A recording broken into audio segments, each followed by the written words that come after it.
Hello! Welcome back to my channel. I have a question for you. Have you ever considered moving countries? If you're anything like me, I guess your thoughts were probably along the lines of Kan ni rekommendera någonting mot solsvinda? Is this language going to be hard to learn? Oh well, at least I'll never need that phrase in Sweden. English speaking jobs. Or maybe you had everything covered and your thinking was more along the lines of, I wonder what the local people are like. For the longest time, I've been thinking about other cultures, but recently, I've been thinking about home.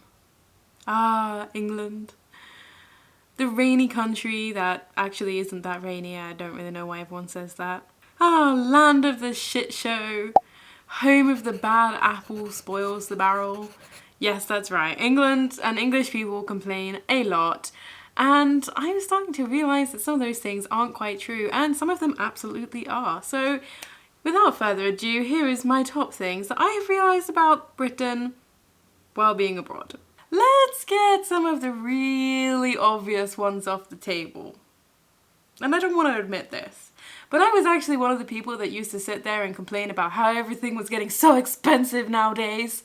And then I moved to a Nordic country and realised England is really cheap, and now I miss it.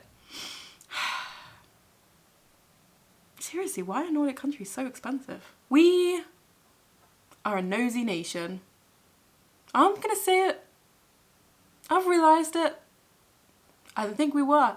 I thought actually, living in England, I thought that we British were pretty damn considerate of other people's privacy and pretty private ourselves. We have hedges, we have fences, and we don't tend to look in other people's homes because that's rude. But now I've realised we actually have hedges and fences because we're really nosy. And we do look in other people's homes if we can. Yeah, I didn't realise that until I moved to Sweden, and they don't tend to have curtains at their windows, and I realised that, you know, I just felt like, well, if you don't have curtains, that means I can look into your home. Ooh, nice IKEA furniture. But yeah, now I'm realising that actually England as a whole, we're very nosy.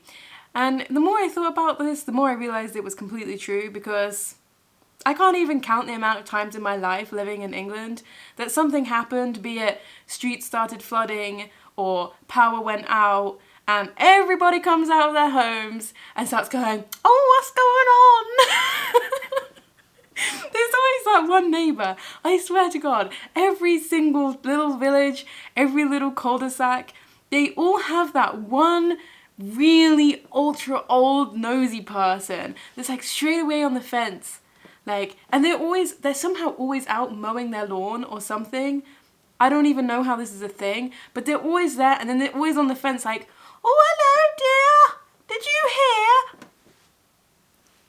If you live in England, I bet you'll know what I'm saying. Speaking of the British people themselves, they're not just a nosy bunch, they're a patriotic bunch. Oh yes. I didn't actually realise how much we really dote on our royal family, and we really love the English flag until I moved away abroad and realised that there are actually many other countries with the royalty and they don't give a fuck. Long live the Queen. Our streets are not nearly as clean as they should be. This one's a little embarrassing, actually. That is British people's definition of what fluency of a language is. Yeah, you're not gonna like this one. There are other countries that say their English is really shit and it's pretty much better than our English. And our definition of what makes someone fluent is, it's incorrect. Pretty much, to be honest. In fact, our definition goes something like this. Wow, you can speak French, really?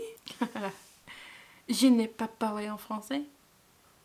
Oh my god, you're so good at French! Wow, you're like fluent. And I would love to say that that's as bad as it gets. But it's not.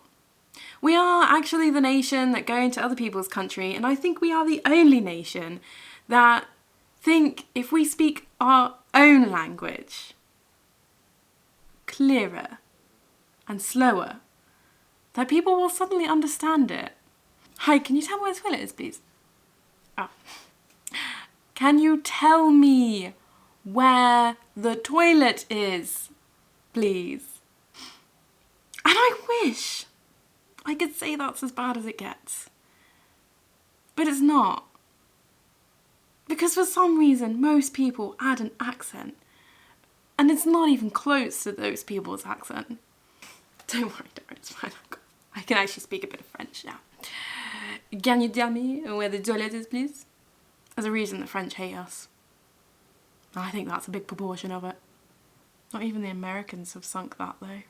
People seem to love London even if they've never been. I have never seen so many I love London things in my life until I moved from England. And it's not even uncommon for people to have these things in their home that are just like random, I don't know, people have all kinds of crap in their house, like random mugs with English sayings. It's very strange. And another thing, people seem to judge the whole of the UK by London. I know. A strange thing for me because I didn't grow up in London. In fact, my family used to take me to London as a kind of new experience, a kind of adventure, a trip of sorts, a break from the norm. We also have weird traditions, from things like setting fire to our Christmas pudding, to Guy Fawkes night, and village activities like the pram race that I grew up with, or the more commonly known cheese race. Is it cheese race or is it a cheese roll? I'm not actually sure. In my grandparents' village, they actually grew up with this race where you... It's funny because it's a genuine thing and it's actually true, but I feel like now I'm about to say it, no one is going to believe me outside of the UK.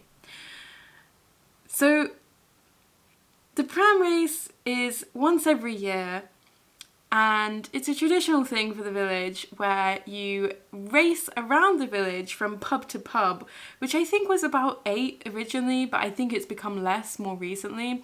Anyway, I'm not entirely sure how long the race actually is. It's several miles anyway. It's quite a long, like, around the whole village.